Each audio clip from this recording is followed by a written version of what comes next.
This is CHSR 97.9 FM here in Fredericton, New Brunswick, Canada. And you're listening to Python's Paradise, your film and music show. This is your host, Greg Gilbert, aka the Python Hyena. And we've got our first return guest here on the show. Last year I did 20 interviews, and that was pretty spectacular, especially a year ago I had no idea I was going to be doing this. And it's been quite the ride. Well, I think it was last June or July, we did a tribute to the late Zoe Tamerlis Lund of the movie Ms. 45 and Bad Lieutenant. And Robert Lund was very gracious enough to come on here and speak about her. And he's going to come on again this evening and be my first guest of the year. How you doing, Robert? Oh, just fine.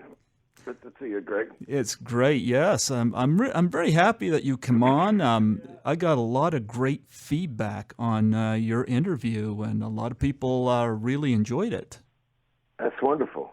Yes, and I was happy to see you. You posted it on the Zoe site there on Facebook.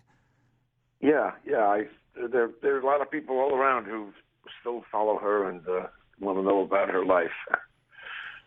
You got to put together a book. Yeah, one of many things in the works. Yeah. Before we talk about Zoe, how was your Christmas? Oh, Christmas was fine. Yeah, I've got family in Minneapolis, and some of them came here, and pretty good holiday season all around. You get all that snow that we got? No, we've had it was 70 degrees on Christmas Eve here. That was really special. New York City, 70-degree Christmas Eve is rather rare.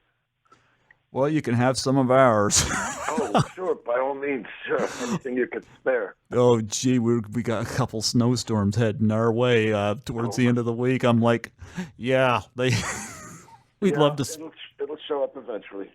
Yeah. El Nino can do just so much for us. Yeah. Oh man, I'm not a big fan of winter driving. Well, there you are in Canada. Yeah, here I am in Canada, in the coldest part of it. Listen, before we talk about Zoe, I remember you mentioned in an email to me that you've done some film work and stuff like that. Tell us a little bit about yourself. Oh, well, my film work is it's rather a secondary activity. I've been in a few little films. Small independent films. Friends of mine have a company called Wonder Wheel Productions, and they used me in a couple of films. There's one, it was a couple of years ago, 2013, they made a film called Knucklejack, which is about a guy who suddenly has to take care of his 8-year-old niece, and I just play he's a burglar, runs around robbing houses, and I'm his fence and his drug dealer. And then there was a film called The Shoot a year later in 2014 where I play a security guy. Last year they shot a third film called Halfway to Zen where I'm the main character.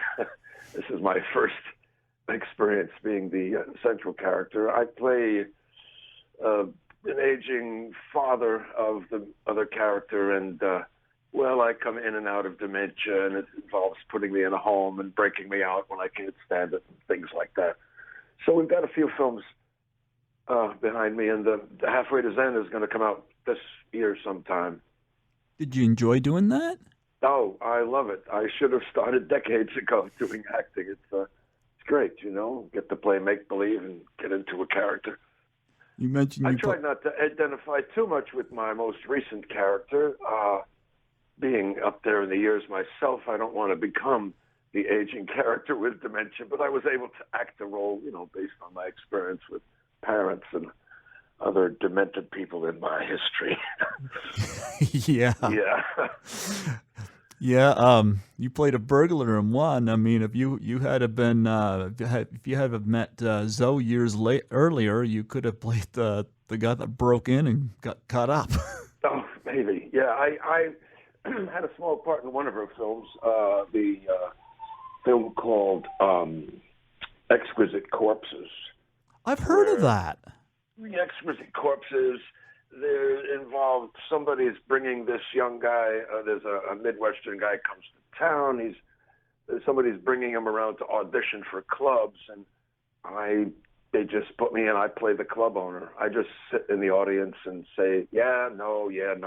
I just kind of, I'm evaluating him, whether I want him performing in my club or not.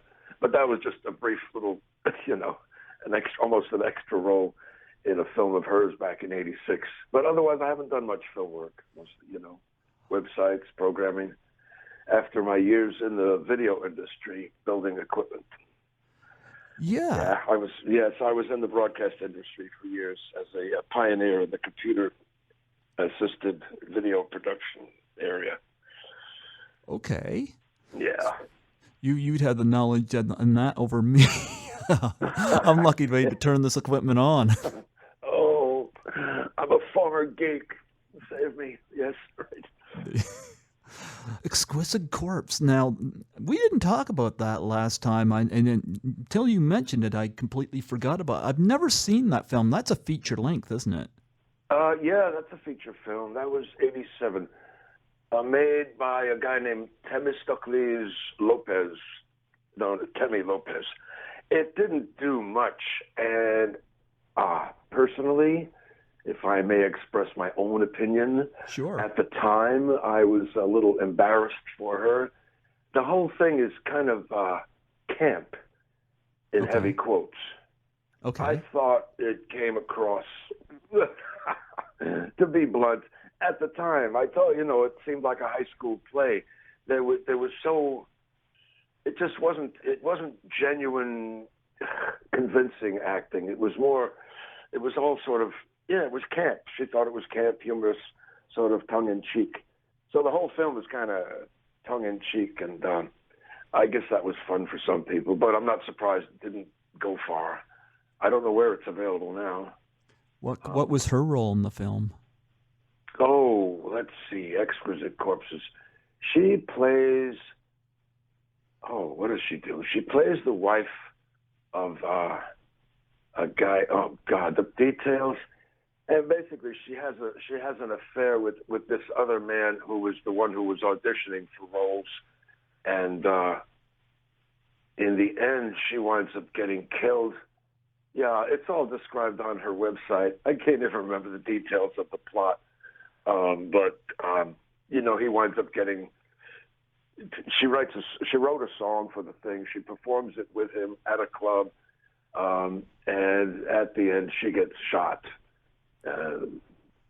I think she's the Exquisite Corpse that's referred to in the title.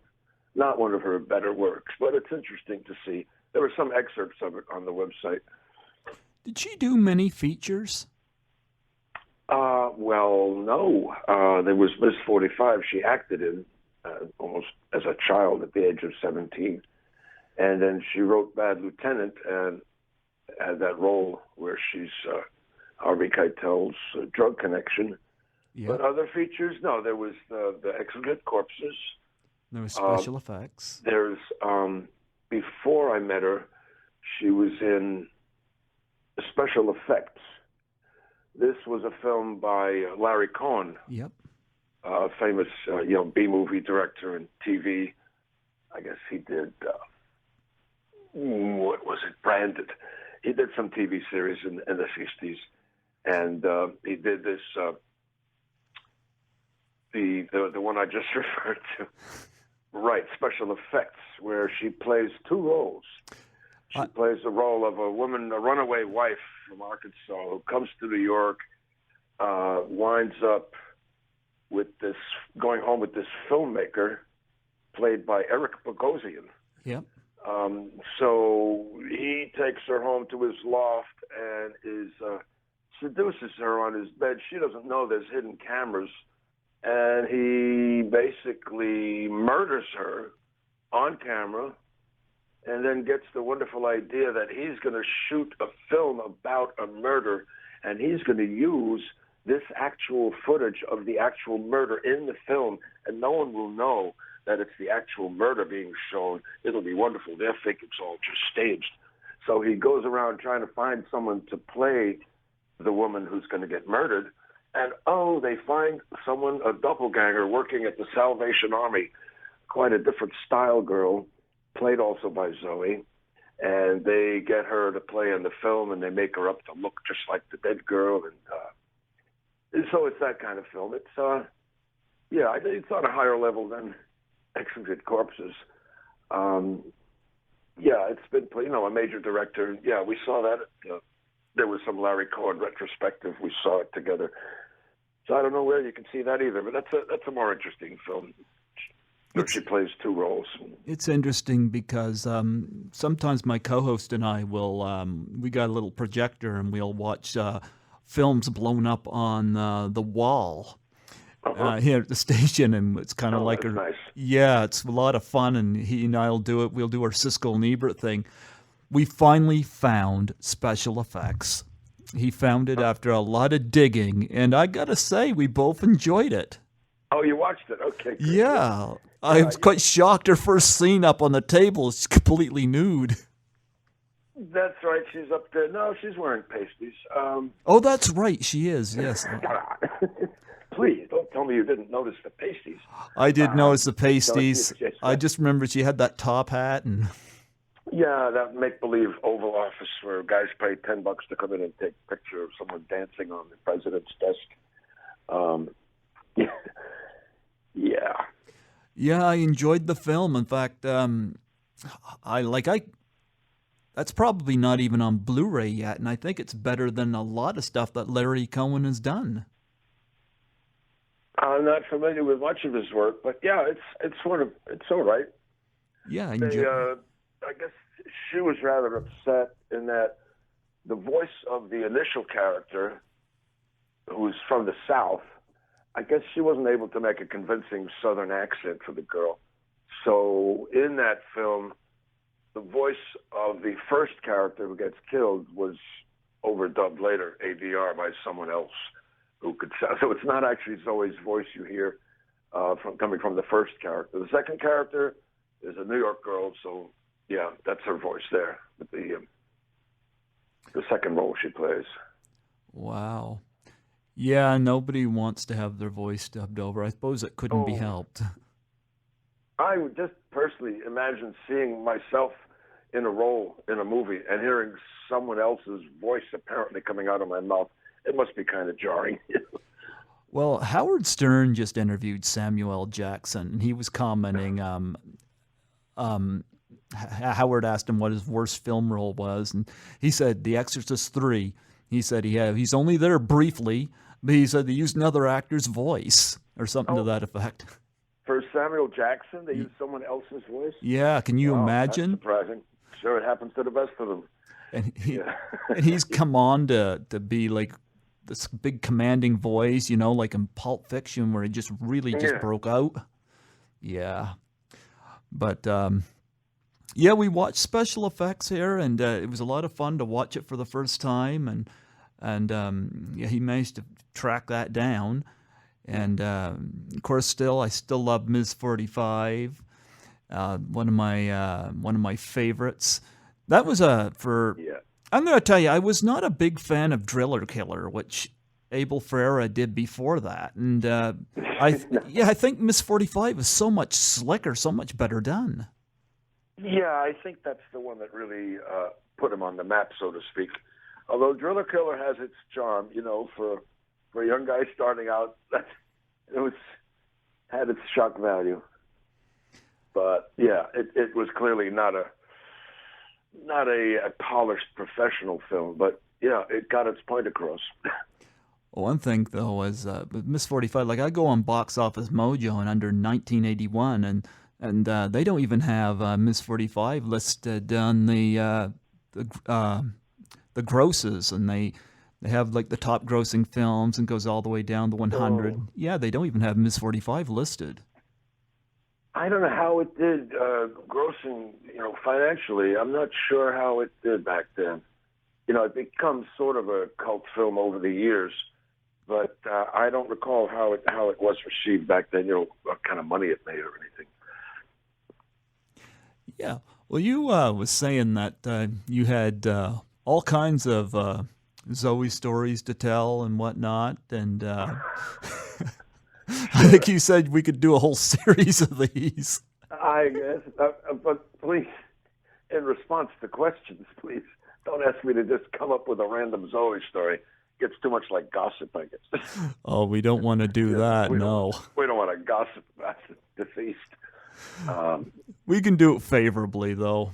But certainly, yeah, yes. I always try to, you know. I mean, it's what I see in the world. People, especially with someone who's deceased, you know, they get put on a pedestal, and many people just revere these people. And of course, your image over the years after your death, your image becomes something similar, perhaps showing the best parts of you and all.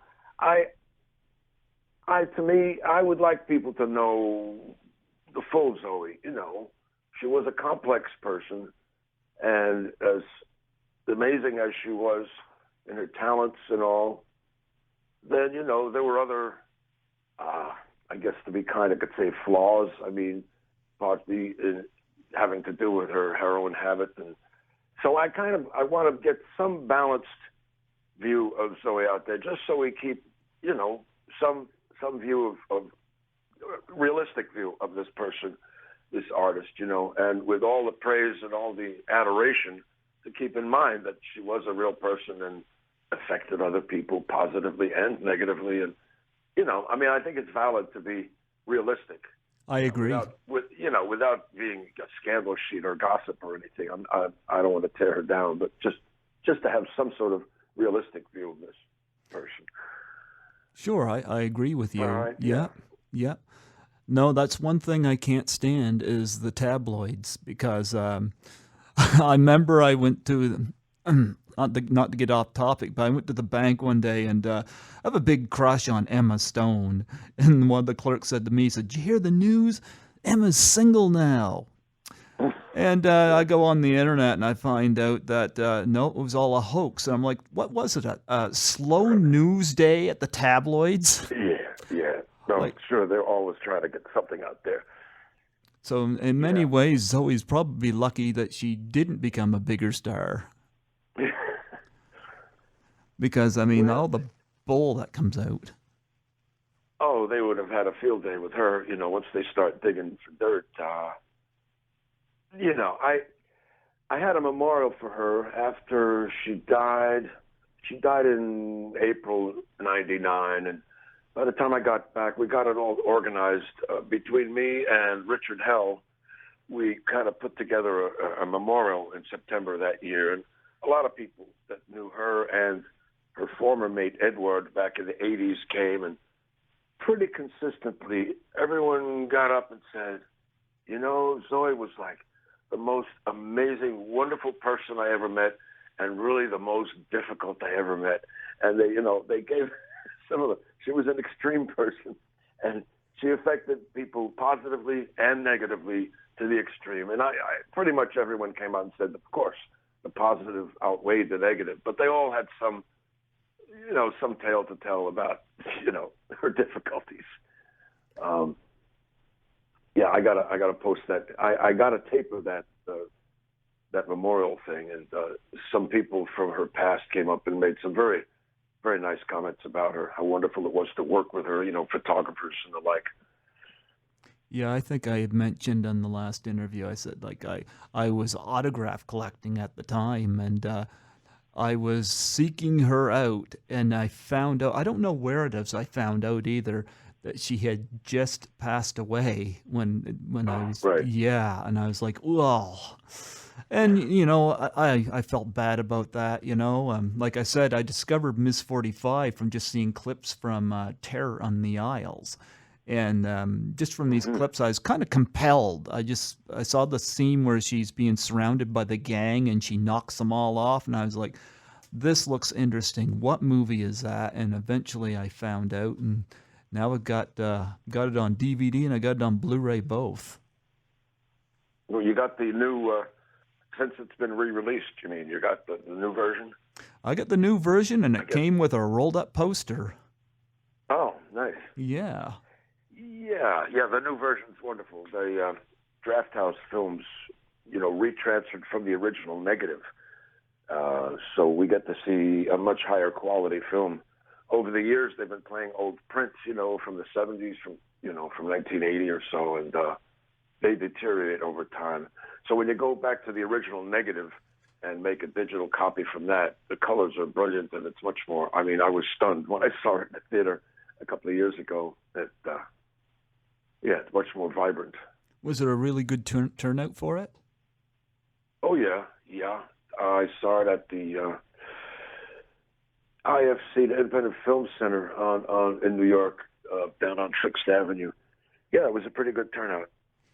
Yeah, because here in Fredericton, we don't get a lot. I even messaged Draft House at the time and said, could we get a print of that down here? And of course, we didn't. So I ended up having to do my own little private screening myself. And yeah, when you got a projector, and you can blow stuff up on a wall, it's not illegal to do that. So, my co-host and I just sat and we watched it, and it was about as theatrical as you can get. Yeah. Yep. So, and I introduced him to it, and he enjoyed it, and I definitely enjoyed it. And yeah, that was a good print. I remember when I first got it, I ordered it. I forget what the company was. But I ordered it, and it was back when there was VHS, and I got this copy of it, and I swear it was a bootleg copy because, number one, it was not professionally done tape, and when you put it in, like when the dark scenes you could hardly see anything. And I noticed there was a trailer going on at the end of it, and the trailer was really bright, and I was like, why are these scenes so dark? Well, it's pretty dark material, but of course with film, you get a much more detail in the dark areas of the picture. There's much more distinction. When you're down in the dark areas, in video, the darks often get crushed, so you don't see detail in a low-light scene as well in video. It's hard. You have to, make sure the gamma and all. The blacks get crushed. So you got a bad print where the blacks were probably crushed a bit there. Yeah. So when I finally ordered it on DVD, the print was so much nicer. I was like, finally, I get to see the movie. Yeah. Because I knew that from the clips from Terror in the Isles, I knew the picture was better than what I'd received on that video cassette. So. I don't know whether that was a bootleg copy or what that was. I don't even remember the company, but I ordered and they sent, and that's what came. No, it doesn't have to be bootleg to be made fully. I mean, there's so many things, especially in the old days, transferring with analog video, transferring from film to tape. There's so many settings to do in that process that, it's easy to come out with a tape where the blacks are crushed. It's not necessarily bootleg, it's just not high-level professional. I was curious. Here's some Timbit questions, like what movies did Zoe like? Do you have any favorites? Movies. Well, no, I'm going to have to draw a blank on that. I can't remember seeing, let's see. The first movie we went to, I guess our first date, we went to see Brazil. Yeah, you mentioned that. I did tell you about that. But that was a great story. Right, yeah. We went to see, but we didn't really go to movies much. We really went out the first few years we were together. Mostly we went out to clubs dancing and, the 80s. It was amazing how much more activity there was. And there was more fantastic creative stuff going on in the nightclubs than with that Santeria and area. And, now everybody looks at the 80s as the good old days of nightclubbing. That pretty much took up our time. We didn't really, I don't remember her in relation to other films or seeing them. She was busy writing and Yeah, we didn't watch much in the way of films. You mentioned clubbing. Was Zoe a good dancer? Oh yeah, um, yeah. She had a very look. I hate to mention it, but since it pervaded every day of our lives, uh, heroin dancing is a certain kind of dreamy flow, and uh, yeah, her dancing style was pretty dreamy. Um, yeah, I have to laugh looking back at those sedated years. Um, but yeah, she was not dancing around, no skanking, no punk, no hard rock. It was all, we tended to do more dreamy type dancing. Yeah, when I go to the nightclubs, I never dance. I couldn't dance a lick, but uh, mhm. I stay away from the dance floor. I observe, I don't go on. People leave the dance floor when I enter. Oh God, There you go. send them running. Did I suppose this is in relation to the other question, is there any specific things you like watching on television? Um, trying to think of watching. Yeah, we didn't. It's really hard to recreate, but that sounds like an unfamiliar thing to me. I can't remember sitting and watching. Define watching. The TV was Like on did a she lot. have? Oh, I was gonna say, did she have like any favorite TV shows or No, whatnot? Okay. not really. We didn't. No, we didn't spend time sitting and watching TV. It would be on, that life is it's hard to comprehend that life. But when I wasn't working, when you got your stuff so that you weren't sick, or if you were sick and you didn't have stuff, sit around the house, daytime TV repeats. I can't really list that as a type of television program that we liked to watch. Oh, I But agree. That's basically, horrible. all right, Yeah. junkies, they got a lot of crap on TV that nobody else would really spend time watching, and it's just there. And so, just repeats. Stuff that used to be on at night would be on in the daytime, and that would be on. But yeah, no, watching TV or going to see films, yeah, that wasn't the kind of stuff we did. Yeah, I don't know what we did. And we only went out to clubs the first few years. After that, it's all scrambling and survival. And of course, she's spending a lot of time at the screen. Well, I had to work, so I spent time at my screen working on computer stuff, and she spent time at her screen, writing. Pretty much it. She loved to write, huh?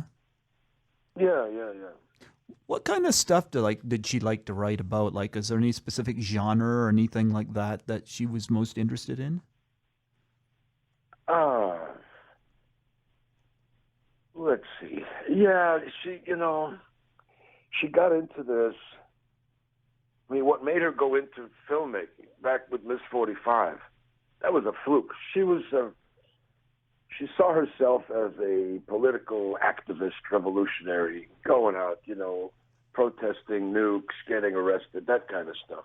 Then when she did Miss 45, and she first tasted the power of acting a role, what made her stick with show business was she thought she could use this film roles. She thought she could use this was a way of getting into people's heads, getting her political message across.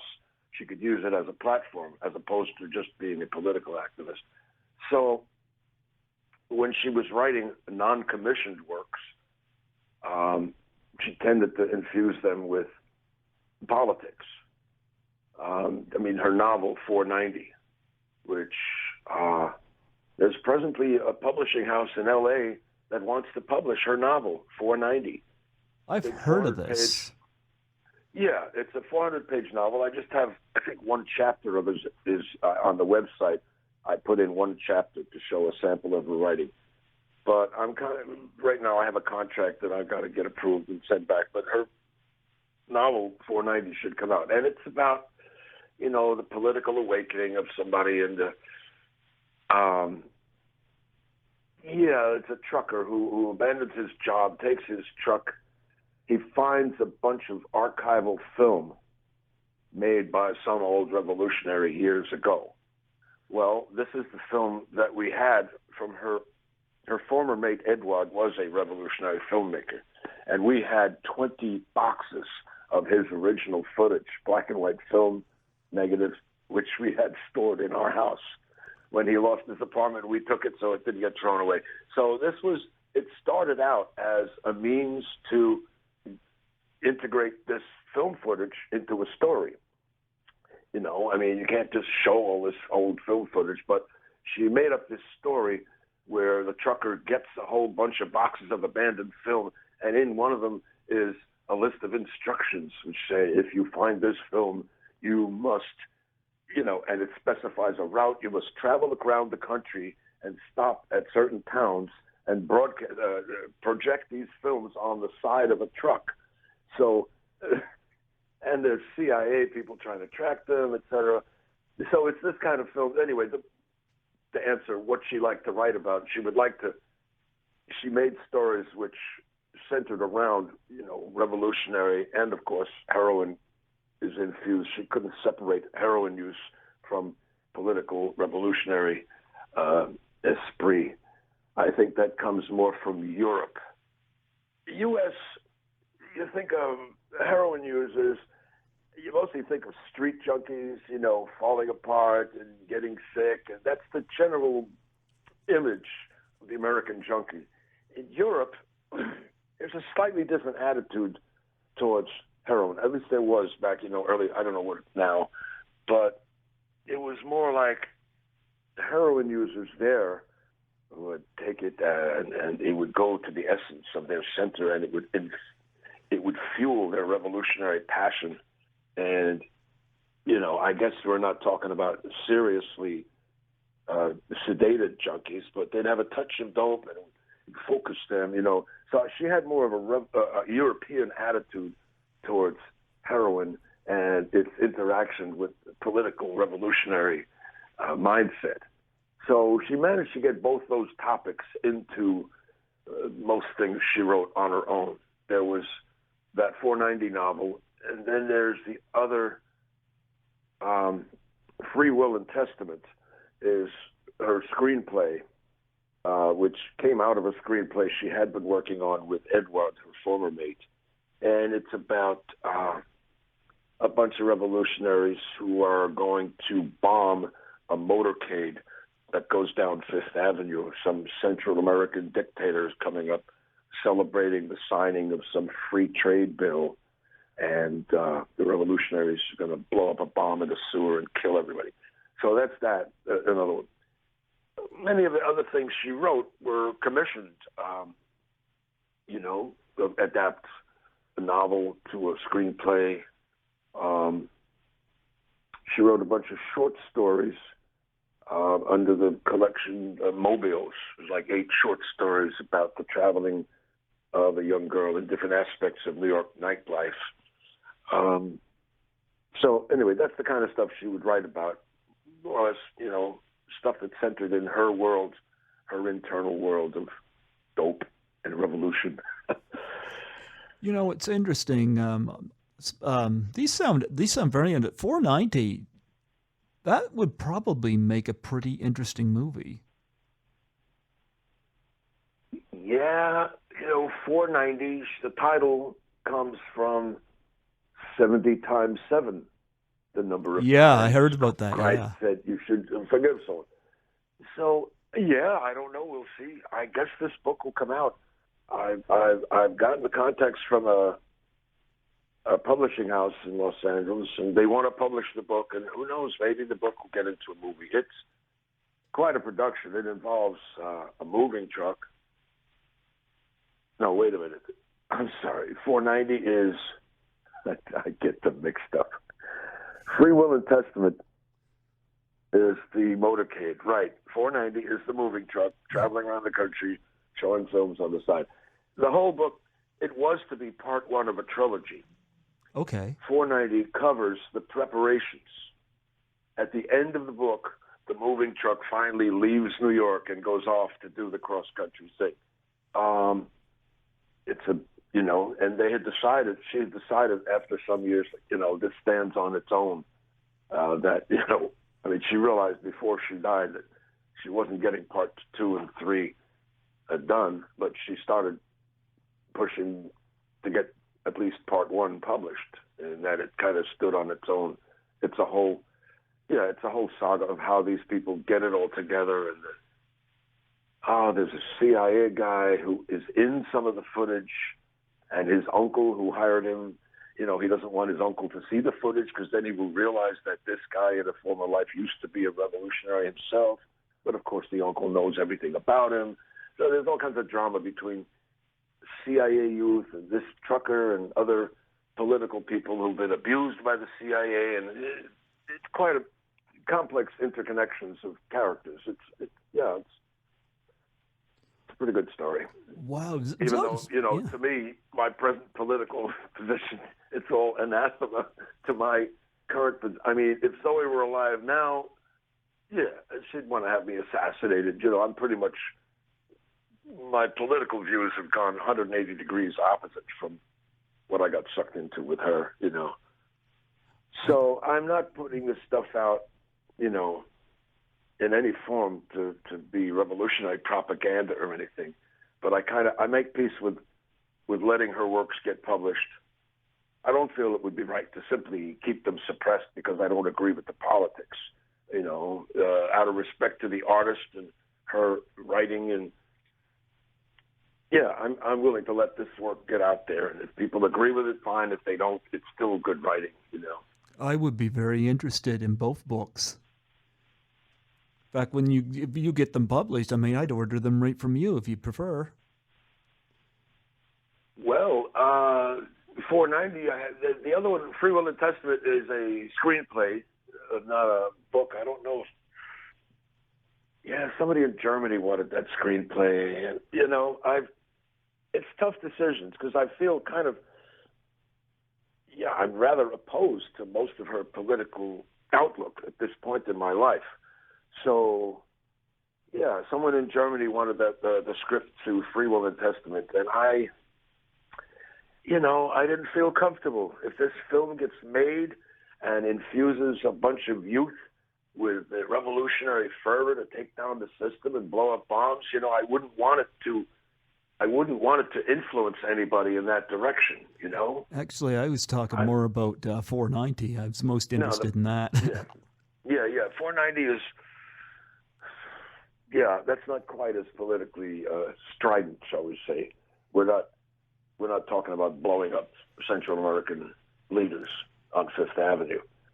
So that's a little less offensive, Yeah. Especially since, after that movie, The Interview, and all that controversy it caused, All right. I still have to see that one. Yeah. Oh, yeah. It was, I don't know what kind of controversy. This was in the 90s. Yeah, I guess she was reacting to NAFTA. Okay. NAFTA, the North American Free Trade Agreement, that was in the Clinton administration. So that would be early 90s. There was a lot of protesting about that. And in Free Will and Testament, I guess the specific thing is the government hires some famous actress to go down to Central America and, popularize the birth control programs where they're handing out condoms to the natives. And of course, the revolutionaries see this as, genocide. They think the U.S. is going down there to reduce the population of Central America. So, they see it as oppressive population control. So there was, there were conflicts involving that. It's in the context of what was going on in the 90s and what people were protesting against back then. You think Zoe would have been ready for Donald Trump? No, I'm pretty sure. Well, she was against all politics. She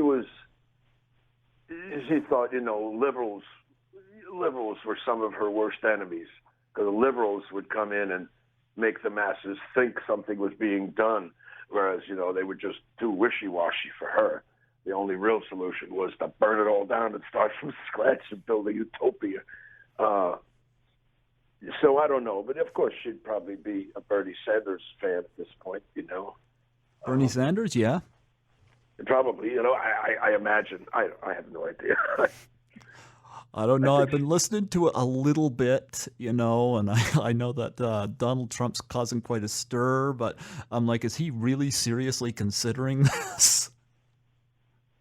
Well, he seems serious, and all the people who seem to say they'd vote for him in the polls seem serious. Yeah, I don't know what's going to really happen with him as a practical president,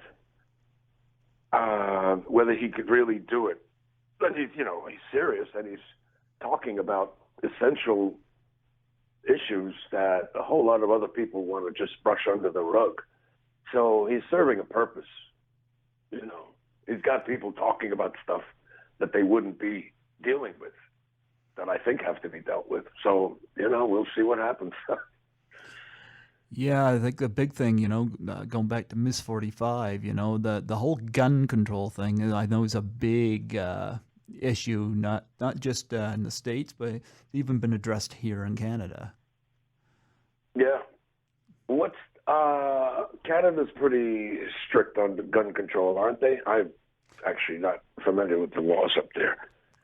I don't follow it a lot. I would imagine they're about on stance with what's going on with the States. Like, I don't own a gun myself, but... Yeah, me neither. I don't, it's a big responsibility, and particularly in New York City. New York City is one of the more difficult places to get a gun license. And what I'd have to go through to get one and pay, and then you have rules. Well, you can have a gun, but of course, you got to have your gun locked one place, and you got to have the ammo locked up in a box in another place. So it's like, yeah, only if you're going to take your gun in two separate boxes and go somewhere and shoot at targets. That's basically the only thing you could have a gun for. To defend yourself, you're not allowed to keep it handy. So why bother, I go to Texas and visit my son, and he carries a gun in his pocket. And, yeah, walking around town, I mean, Austin is not as dangerous as New York, but, you get off a main street, I know he's got a gun in his pocket. It's just a little bit more secure, a little less worried about what someone could do to you. So I've been in both, I spend a lot of time in Texas, and then I come back here. I'm a member of the NRA. I don't have a gun. Other NRA members, I tell, what, you don't have a gun? You're not allowed, NRA is not about guns. It's about the right to choose. I want to not have a gun because I choose not to have a gun. I don't feel comfortable with someone telling me I can't have a gun, and then criminals have guns. It just, this doesn't have to be about gun control. But, yeah, Zoe, of course, yeah, she was not a gun control advocate, I'm sure, after Ms. 45. No. That first shot, the first time she fires the guy chasing her in the alley, yeah, and there's that look on her face. Yes. I mean, that was only acting, but I think that happened to her then, where she realized, oh my God, the awesome power of this little trigger, and here's this guy chasing me, and now he's down. I think she always, loved guns in that respect. She was certainly, she would not have been a gun control advocate. And I've found among her things, I find plaques and medals from when she was a teenager. She got these NRA marksmanship medals where she was an excellent marksman a couple of years in a row. Wow. Having all her, I emptied out her mother's apartment when her mother got taken to a care facility. So I've got all these boxes of family artifacts. And so even all these years later, going through boxes and finding things like, marksmanship medals of little, 16-year-old Zoe. I'm learning about this wife who deceased, 16, 17 years ago, and I keep learning things that she never told me about her past. I got a whole box of her music compositions. So, Yeah. Yeah, she music compositions. Did she A write? complex person. Yeah, she won an award for the best music composition at some school thing, a nationwide school competition. She was a musical prodigy. She was apparently a marksman, and that she got these marksmanship medals from NRA. And yeah, she had many choices of what she could do. I think at school they thought she'd go on to be a musician, but she got seduced by the political fervor of the 70s there, and protests. They wanted to, she's told me a lot about it. And then I met an old friend from the 70s who'd given me slightly less exaggerated, but they wanted to blow up the nuclear reactor at Columbia University. They said, this shouldn't be here. And some of her guys said, no, it's too much. And she says she was pushing them to really do it, and she was very let down that it was just talk. I don't know.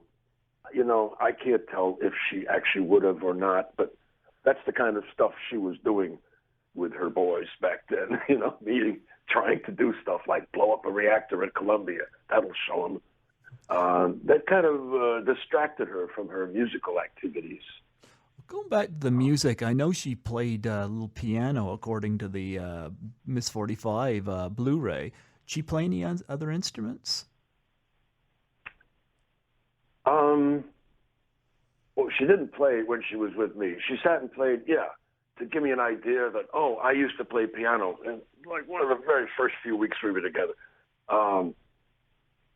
she said, I play, here's a piece, I composed. And it was really avant-garde, atonal stuff, stuff I couldn't relate to. Someone sits down and plays, and my jaw just drops and say, wow, people play like that? What?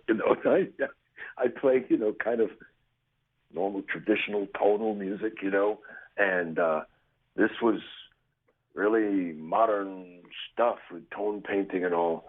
And I guess she wrote an opera of some sort, or a musical called Thus They Have Taped Up the Abyss. She did this back in school in the 70s. And, now all these years later, I find the manuscript for it. And, I don't know who will ever, but there's a whole bunch of compositions that she did back then in a box. And, there's so much. Wow. Well, these days, if you got free time, I'm going to tell you, you might find an interesting journey going through all that stuff. Oh, I know. It's I have a life to live. I can't spend all my time. And there's the book of bags. Did I tell you about the book of bags? No. I don't know if I mentioned it. All right. Well, when we were back then using, I'd go out to the street and get heroin. And the heroin was always packaged in little glassine envelopes. Okay. And the different brands, and then in addition to the sellers, you'd have beat artists, people who would take an old bag and put sugar or flour or laxative in it and go out in the street and say, yo, got a Lucky 7 here, Lucky 7. And they'd sell you stuff. And you'd get home and you'd find it was flour or something. So the dealers would have little rubber stamps with their little logo on it. And they would stamp their bags. That way, if someone tries to sell me Lucky 7 with just Lucky 7 written on it, I look at it and I don't see that beautiful 7 logo, I know it's false. All right, so the bags, most of the bags had distinctive rubber stamps on them. And so I would come home and we started an album. Well, this album was about 15 pages, about 40 or 50 bags on each page. So I got this loose leaf book of bags from the street from the 80s and 90s with all the different brands. And you show this to former users, and the mental shock of seeing, oh, No Joke. Oh my God, I remember No Joke. It was you see a brand on a bag, and suddenly the buried memories. Oh, I know just where the street corner of where that bag was sold, etc. So Zoe, when she went to Paris, when she left, she took the loose leaf book with her of the album. And this really upset me at the time. I wanted joint custody of the thing. And she arranged with a Paris publisher, Éditions Les Arts, she arranged that they would publish a book showing off these bags. And it was to have a page with a bunch of bags, and on the opposite page would be a short story, an anecdote of the Lower East Side that she would write. As part of the proposal for this publish, she wrote an introduction to the Book of Bags, all about the subculture of the Lower East Side. It describes really beautifully just the whole process. The dealers would get the stuff in, and they'd have a whole family sitting around a table, you know, stamping bags, packing bags. It's like a small subgenre of art is the art of dope bags. So I got this thing written, and I've got a publisher now in Switzerland who wants to publish this. I'm not sure what to do with it, whether I want to make stories in it or how, but I'm working on that. But this is the kind of thing. I've got this album of dope bags, which I have to scan at high res and have it presented. But this will be, you know, little products will come out of this decade, you know, here and there. And the Book of Bags will reach the public at some point. Do you ever think about doing it from Zoe's perspective? Meaning, well, I plan to include her intro in whatever book I publish. It'll have her intro, and I'll tell the story of how, you know, you want the story, the Book of Bags, it went to France with her. When she died in 99, I went over there, and I wanted to get some of her belongings, some film of Edward, you know, Edward, her previous mate. She took all those 20 boxes of film, and she sliced up original footage and made a short film to show in Paris in 98. And I wanted that film back. I wanted things back. The French boyfriend, oh no, Robert, for 10 years, she make a big mistake with you, 10 years. Now all her things are mine. So I couldn't get any of her stuff back from this guy. I tried again in 2009. I went to his mother's house. She told me he didn't have any more of Zoe's things. Finally, the Cinémathèque de Paris, about a year or two ago, they wanted this film because they wanted to do a retrospective on Edouard de Leroux, the old filmmaker. Okay. And I put them in touch with this French guy. I said, he has this film. Well, he wanted 2,000 euros for them. So this is why this lowlife saved old Zoe's things. Eventually, he thought they might be worth something. And sure enough, Cinémathèque de Paris, or maybe Anthology Film Archives, somehow they came up with 2,000 euros to give him for this film footage. You know, I put them in touch with this boyfriend, ex, and I said, hey, while you're negotiating, see if he has this Book of Bags. Well, yeah, I got him down to 400 euros, and, you know, I wired money over there. So I spent, 600 bucks, and I got my Book of Bags back. So, yeah, it did mean something to me. So it's back in my possession now, and I guess I'll do something with it, get it out there in the public eye. I mean, it might be of interest, some fascination to the general public to see this stuff, but I'm telling you, anybody who ever shopped for dope on the Lower East Side, when they see this, at least one, if not many, of these bags will, you know, it hits a certain part of your brain that just wakes up these dormant memories. It'll be a stunning thing. Yeah, I don't know anything about that lifestyle, but I'd be interested in something like that just because I find Zoe so fascinating, you know? Yeah. I'll send you. I got to scan a page one. I'll send you just so you see what I'm talking about. It's kind of interesting. And the names they come up with, you know, no joke. There's a page, I look at this on one of the pages. There's a dope brand named Trump. Yeah. Oh, so that's what he used to do. You know. But there was Gaddafi. There was no joke. There's Lucky Seven. It just, you know, they just come up with terms, you know, and then make a little picture to as a logo, just to, you know, signify it. Oh man. You had mentioned last time we talked that there was a box of film or something that you hadn't seen or something. I think we're talking. Oh, Yeah. jeez. Did you ever see that? Now, Edward, I mentioned Edward Delaroe's son, Eddie Delaroe. I haven't contacted him, but when I did see him a couple of years ago, he said he had Edward's old 35 millimeter camera, and it still had some exposed film inside the camera, and he hadn't opened it. And I suspected, since this camera came from the loft where Edward and Zoe lived, and Edward was no longer making films per se. I suspect that the only thing this camera was used for in those years was, where he would film Zoe and some women that they picked up in the bar doing erotic things on a bed. They both told me stories of these little sessions, and I don't know what else would be in that camera. And yes, you check back with me from time to time. Perhaps will have found the time to contact Eddie Delaroe and see if we can get this film out of this old camera and see what, if anything, is on it.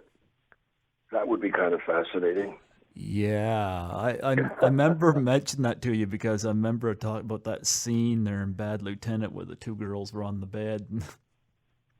Right. Yeah. The two girls were on the bed, and Zoe was off camera. She told me about that day of the shoot, where she's basically telling them what to do. That might have been fun. She's just there handling her little naked puppets, suggesting that, what pose to make. Well, there was two different versions of that. There was one where they're just on the bed, and there was one where one of them was being tied up. Two different versions of the film, or you mean two different scenes? Two different versions of that scene, and that I think it was the uncut version had the blonde chick being tied up in it. And they were just doing it erotically. I'll have to look at that. I'll have to. I didn't know there were two versions. I'll see. I have some old tapes. I'll see if one of them.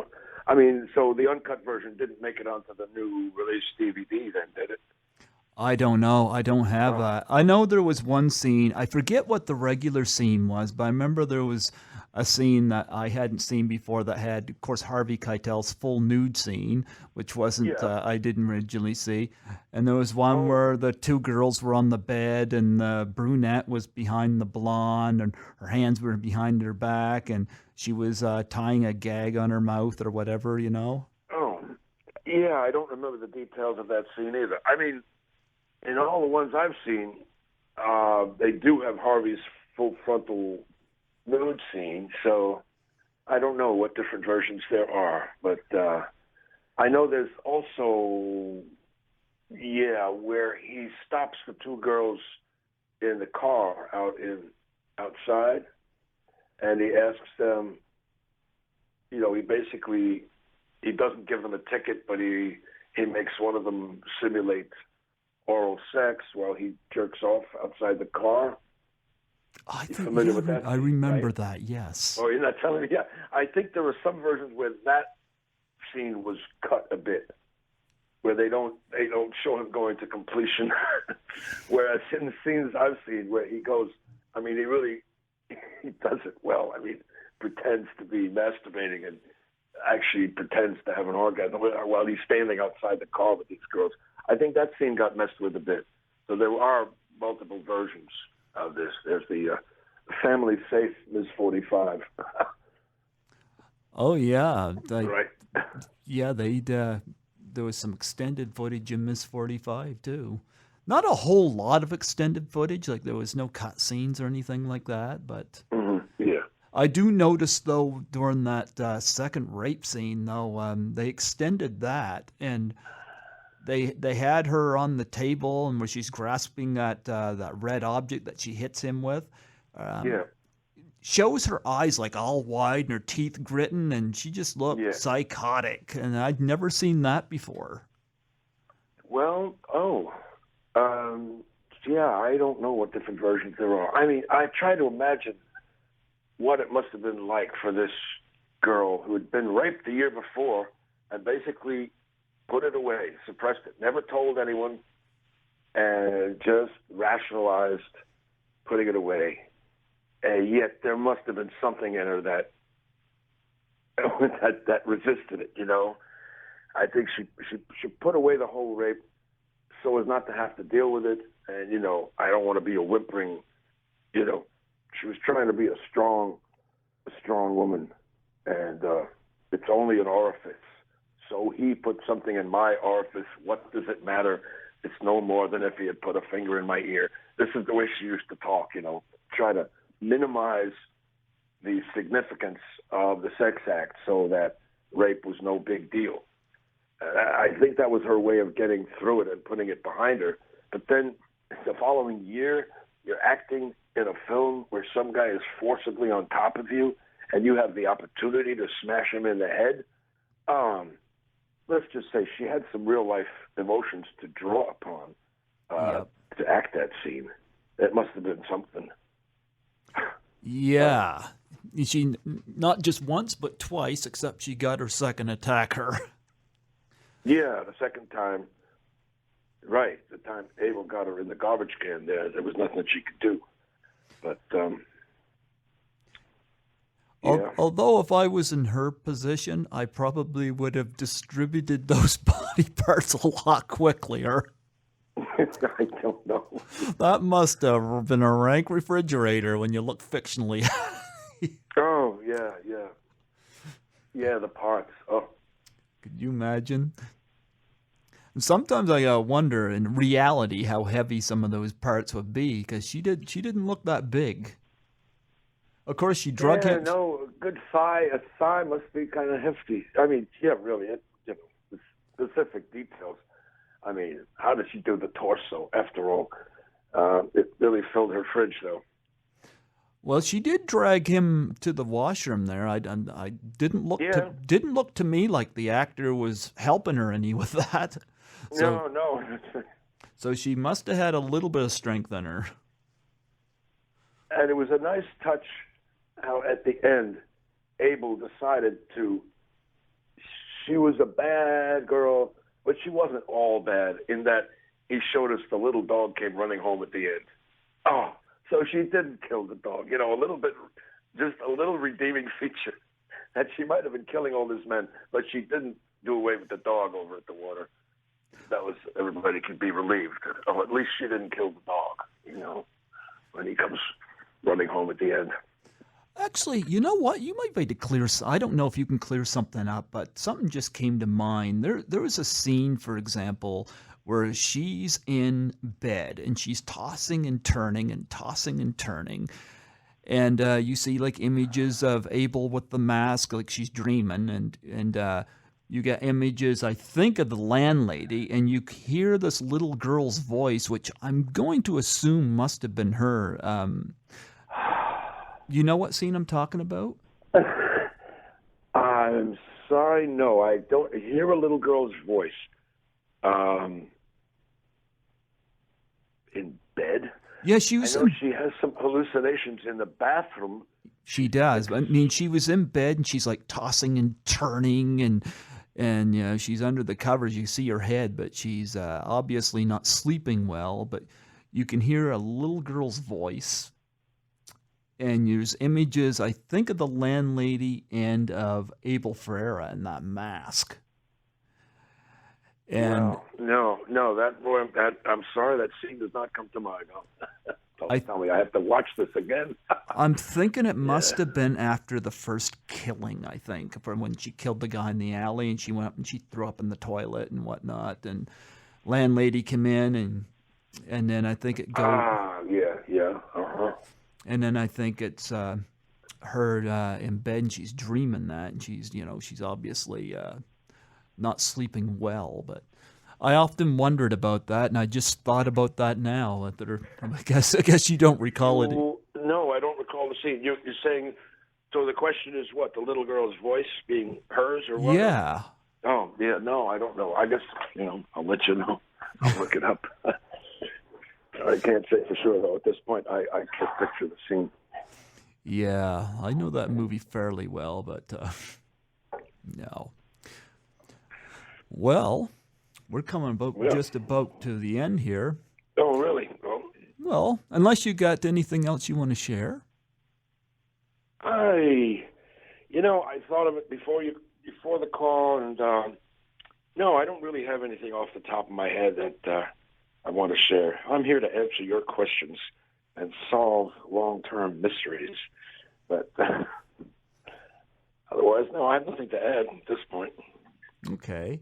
No, it was great to have you come on here again. Like I said, I've always been fascinated with Zoe. I mean, sometime in the future, I mean, if you want to come back on, I'd be glad to have you back on if you can think of anything else that we can make a part 3. Well, yeah, if something comes up, some new developments or something, I'll let you know. You decide if you want to talk about it. Yeah. Sure.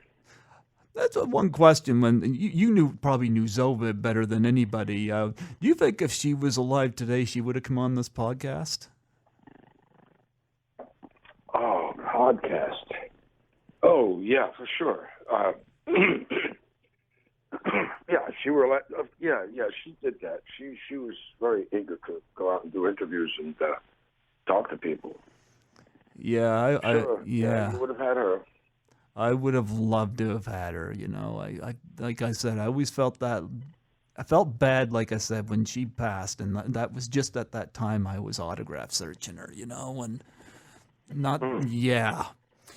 Nope. Like I said, I always found her fascinating, and I appreciate very much you come on here and talk about her. And like I said, I'm not trying to gossip, although I found your stories very, very fascinating. I did like the going to see Brazil when you guys were on acid, because that film's weird to watch sober.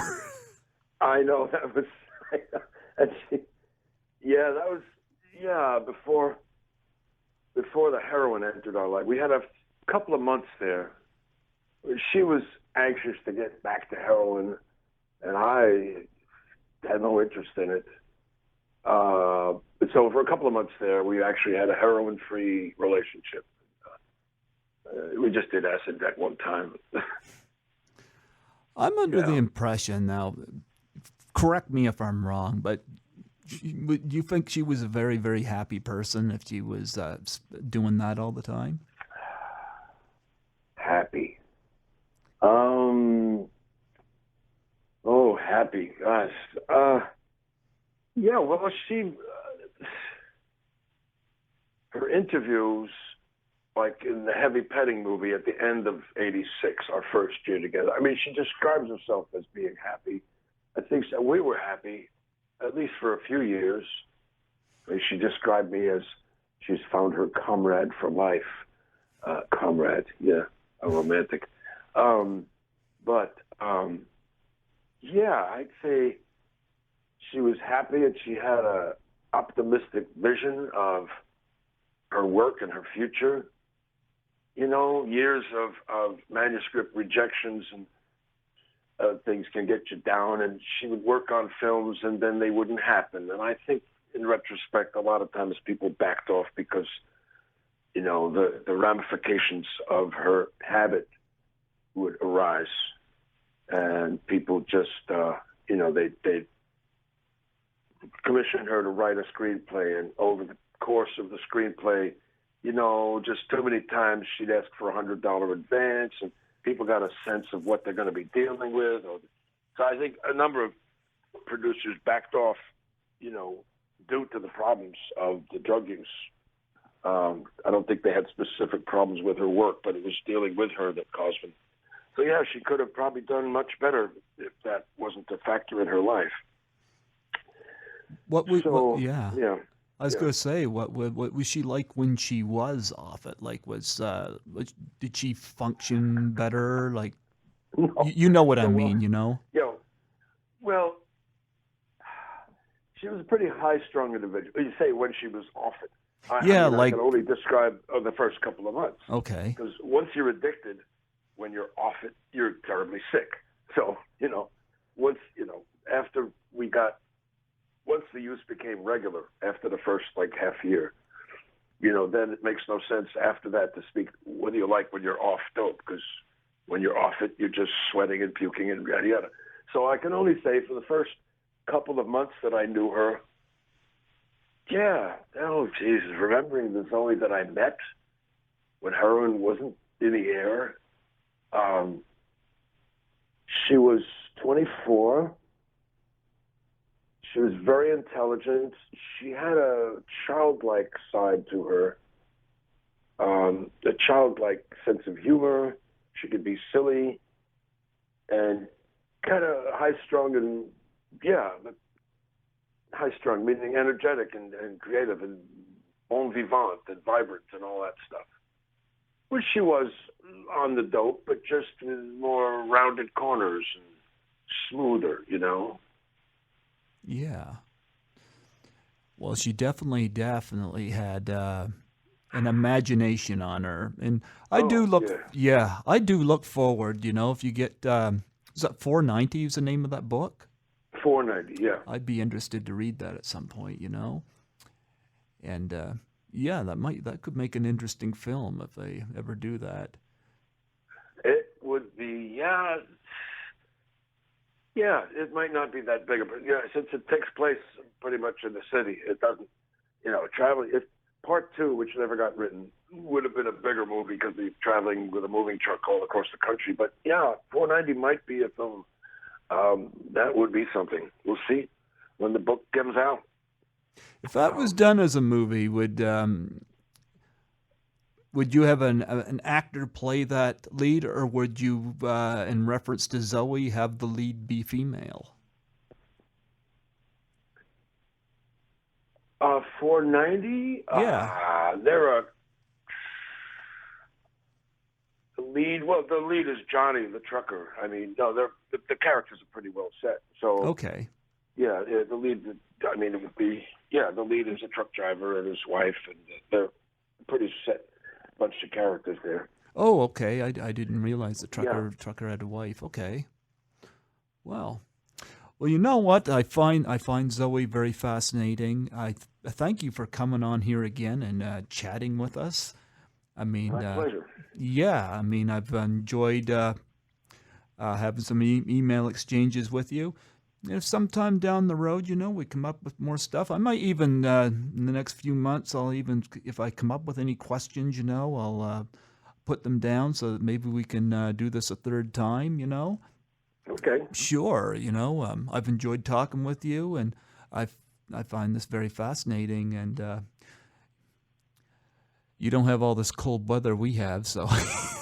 Not right. It's coming, but yeah. Well, I find your fascination with Zoe rather fascinating. I think it's interesting to see how many people, you know, I get emails frequently. Just last week, somebody had, they chose a poem. They're putting out a book. They want permission to include one of Zoe's poems in it.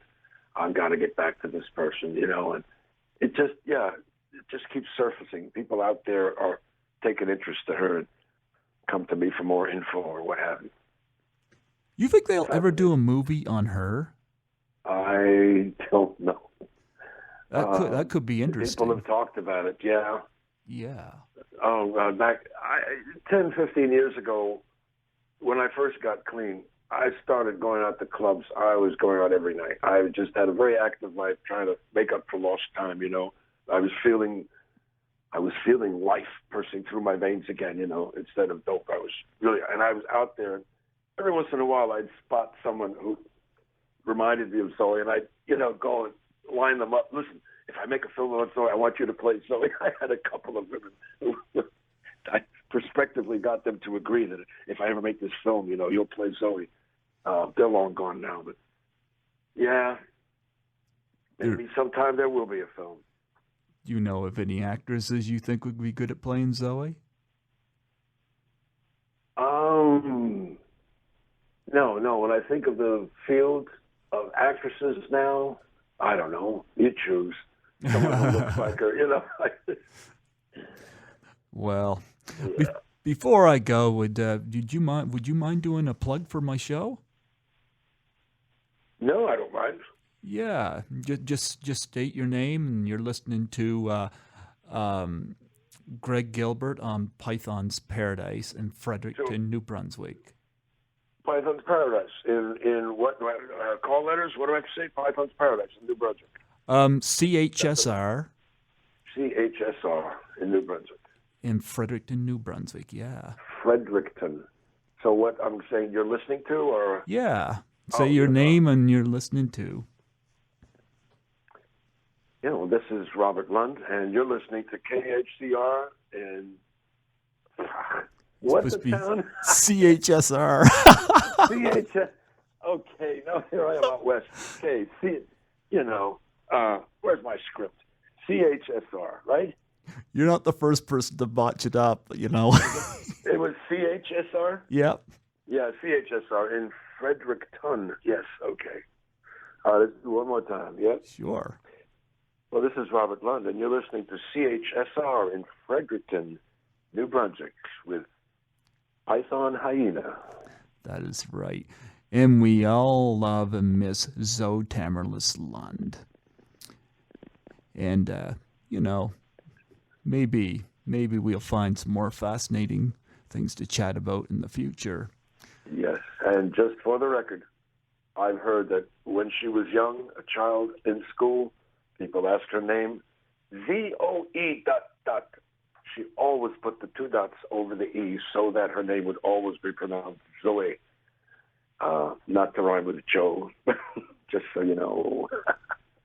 Zoe ... Oh, yeah, I think I've seen that before. Yeah. Okay. Is her name Zoe or Zoe? Zoe. Zoe, because I always called her Zoe. Yeah, Zoe. With the ...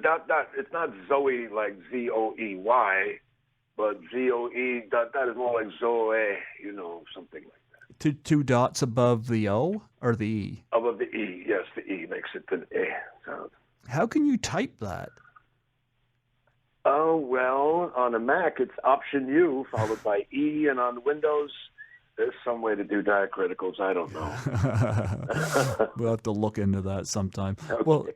Well, Robert, it's been a pleasure. I thank you again for coming on here and chatting with us, and please keep in touch. I enjoyed I will. Yeah, and when this is done, you can put it on her website and wherever you please. All right. Thanks very much. Good to talk to you. Yes, God bless. All right. Bye. Bye.